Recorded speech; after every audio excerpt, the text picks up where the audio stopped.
Good morning, everybody on YouTube. This is Rick Thomas from Obsolete Video Services. Again, we have another reel-to-reel EIAJ in for service.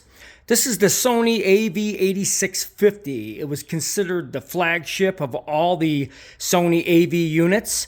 You got the AV3600, 3650, 8600, 8650. This is the best machine that Sony actually made. Well, if you want to call it that. I prefer the Panasonics, but anyways, this is the all-show, no-go machine, in my opinion, for a flagship for the Sony reel-to-reel EIAJs. We just got done rebuilding all the upper parts, and as you can see, everything is now moving properly. Got all the spindles, got everything moving again, got all that fixed, got everything on the upper part rebuilt, and bottom and lower casings. Everything has got to be re-lubed, readjusted, put back together, replaced, or whatever. Anyways, we got all that part of that all done, and that's all working fine. As you can see, we got the spindles, everything's working good. This machine has a lot of problems, guys. First of all, I don't like that they have these, what they call, these are like drag bands. You see these? Panasonic had a better design. When these things go out of whack, your tracking, your tension, everything's all screwed up on these machines. That's why I do not prefer Sony machines. I do not like these machines. I mean, I service them, but I don't like them. I'd rather have a Panasonic.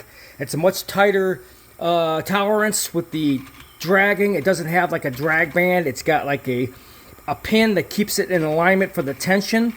These drag bands on the Sonys were the worst.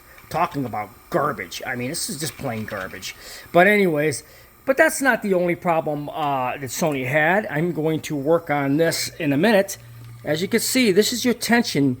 See that? Look at that crap. So I got to take this thing out and I got to rebuild it and put a new rubber boot on the end of this, so the skew will start working properly. So I got to take this completely apart. When that goes bad, and they always go bad, they always look like this, and I got to rebuild them every time. That happens on the 3600, 3650s, and the 8600s, you name it. The skew is one of the biggest problems because it deteriorates, and you got to rebuild it. I got special rubber material. I just cut in squares where I can glue a brand new boot on this thing, and it will have a brand new drag boot, which I have to do, which is going to be on this tension band skew. Got to rebuild that. That's always the hardest part because I got to take apart a lot to get to it, to get this mechanism out, which is a real pain in the ass. But overall, I'm going to change the belts, do the alignments, get the skew fixed. And once we get that, I'm able to assess the playback of the unit. But overall, this one's been sitting a very long time. But all the normal stuff is restored now. So that's gets a good sign. So it's got some good, as you can see, the spindles are all working right. The rewind's all working right. Everything is working right on this thing now. Fast forward's working right. Pause is working right. I did a complete adjustment, relube, rebuild of the whole upper bodice of this machine.